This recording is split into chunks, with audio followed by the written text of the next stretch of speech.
Jadi memang tubuh kita ini memiliki sistem kekebalan tubuh. Nah, sistem kekebalan tubuh kita itu paling utama diperankan oleh limfosit ya, limfosit dan makrofag. Itu adalah salah satu jenis sel darah putih di dalam tubuh kita. Nah, sinar matahari perannya adalah untuk membentuk vitamin D. Nah, kita harus kenali dulu sinar matahari kita ini terdiri atas panjang gelombangnya apa saja. Jadi memang range-nya itu gelombang elektromagnetik itu sangat luas, sangat lebar. Nah, yang paling banyak dibicarakan adalah ultraviolet A dan ultraviolet B. Ultraviolet A paling banyak jumlahnya, dia 95% dari seluruh ultraviolet itu ultraviolet A. Ultraviolet B itu hanya 5%, jadi hanya sangat sedikit. Jadi kita padahal untuk membentuk vitamin D membutuhkan ultraviolet B. Jadi kita harus pandai-pandai ini menggunakan sinar matahari kita ini mau kapan paling banyak ultraviolet B-nya. Nah, itu makanya banyak pembahasan mengenai jam berapa ya. Nah, ada satu keuntungan, artinya mungkin kerugian juga dari ultraviolet B. Ultraviolet B itu gelombangnya lebih pendek, jadi dia akan lebih susah untuk tembus dari atmosfer. Jadi kalau ada banyak awan, banyak polusi dan sebagainya, ultraviolet B itu sulit sampai ke permukaan bumi. Artinya juga sulit sampai ke permukaan kulit kita. Padahal ultraviolet A begitu panjang gelombangnya, dia tembus sampai ke dalam kulit kita, bahkan dia sampai di kulit dermis ya, kulit jengat, dan itulah yang biasanya bisa menyebabkan terjadinya kanker kulit. Nah, atau penuaan dini, bisa membuat kolagennya rusak. Nah, kalau kolagen rusak kan biasanya terjadi keriput ya, jadi kerut-kerut. Nah, terbit itu biasanya dia akan baru sedikit kan ultraviolet yang bisa tembus sampai permukaan bumi karena ada sudut kemiringan, sehingga dia untuk melewati atmosfer yang begitu panjang dia akan banyak terserap, terutama ultraviolet B.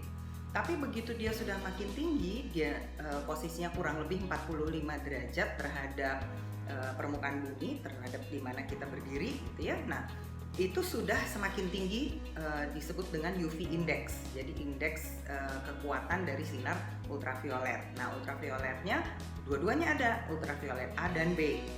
Nah, semakin dia tinggi di tengah hari, jadi midday, itu adalah puncak ultraviolet indeksnya. Ya, ultraviolet indeksnya paling tinggi di siang hari. Jadi kalau kita mau mendapatkan manfaat dari ultraviolet B, karena satu-satunya yang bisa bikin kita memproduksi vitamin D adalah ultraviolet B, adalah di mana ultraviolet B-nya paling tinggi. Nah, dari berbagai penelitian, ya jam 9 udah ada ultraviolet, tapi UV indeksnya lebih rendah. Jam 8 ada, tapi lebih rendah lagi. Jam 10 dia sudah mulai cukup tinggi. Nah, itu sebabnya ada macam-macam anjuran. Kenapa harus jam sekian, kenapa harus jam pagi-pagi, ada yang bilang kenapa harus siang-siang, kan siang kan panas terik gitu. Nah, jadi berdasarkan UV index inilah makanya ditentukan sebaiknya jam berapa. Nah, ada faktor kedua yang harus diperhatikan adalah warna kulit. Nah, kalau warna kulit kita lebih lebih putih, warna tipe kulit orang Indonesia antara 3, 4, dan 5. Tipe kulit 3 tuh yang warna kulitnya putih-putih, yang kulit tipe 4 yang kebanyakan orang Indonesia yang sawo matang, sedangkan tipe 5 itu biasanya pada orang Indonesia Timur. Ya, nah, semakin warna kulitnya putih, semakin mudah, semakin cepat membentuk vitamin D. Semakin gelap warna kulit, semakin sulit atau butuh waktu yang lebih lama untuk membentuk vitamin D. Nah, berdasarkan ini juga kita juga harus berjemur pada jam yang mungkin yang sama, tapi dengan rentang waktu yang berbeda.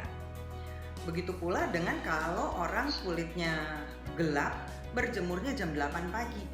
Wah, dia butuh waktu akan menjadi sangat lama. Jadi seperti itu kira-kira perhitungannya ya. Kalau kita kulitnya seperti saya, kulit saya tipe 3, saya nggak perlu lama-lama berjemur. Dengan waktu yang singkat saya sudah bisa membentuk vitamin D. Nah, jadi pagi misalnya saya jam 9 berjemur, saya butuh waktu kira-kira 25 menit. Tapi kalau saya berjemur siang-siang, misalnya antara jam 10, oh ya, ada penelitian di Jakarta, ini karena mungkin bakal lebih banyak orang yang di Jakarta ya yang melihat, walaupun mungkin dari berbagai lokasi di seluruh Indonesia. Di Jakarta sudah pernah diteliti puncak UV index itu antara jam 11 sampai jam 1 siang.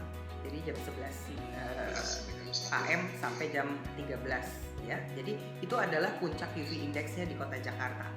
Jadi kalau kita berjemur di antara jam itu, kita akan mendapatkan produksi vitamin D yang paling tinggi. Ya, paling tinggi pasti akan di antara jam-jam tersebut. Ya, mungkin dari jam 10 sudah cukup tinggi karena UV index rata-rata udah 6, 7. Lalu kalau sekitar jam 2 itu biasanya juga sama, sekitar 6 atau 7. Tapi yang paling tinggi 10 sampai 12 itu biasanya antara jam 11 sampai jam 1. Nah, kalau saya kulit tipe 3, saya butuh waktu barangkali hanya 10-15 menit kalau sekitar jam-jam 10 ke atas. Tapi kalau saya berjemurnya di pagi hari, bisa juga. Cuma saya butuh waktu pasti menjadi lebih lama gitu. Nah, ada beberapa peneliti yang bilang ultraviolet A itu kan bisa merusak kulit, bisa menyebabkan penuaan dini. Nah, supaya tidak terjadi penuaan dini, gimana caranya? Ya udah, kita hindari sebanyak mungkin pajanan terhadap ultraviolet A. Kalau kita berjemurnya di pagi kan ultraviolet A jadi banyak. Kalau kita berjemurnya di siang hari cuma sebentar, jadi dapat ultraviolet A-nya lebih sedikit. Tapi jangan lupa, intensitas ultraviolet A-nya juga paling tinggi di siang hari. Jadi bisa juga berisiko terjadi penuaan dini kalau kita terlalu lama. Nah, jadi kita mesti bijaksana memilih kapan kita sebenarnya mau berjemurnya. Ya, barangkali itu dulu dari sudut sinar mataharinya.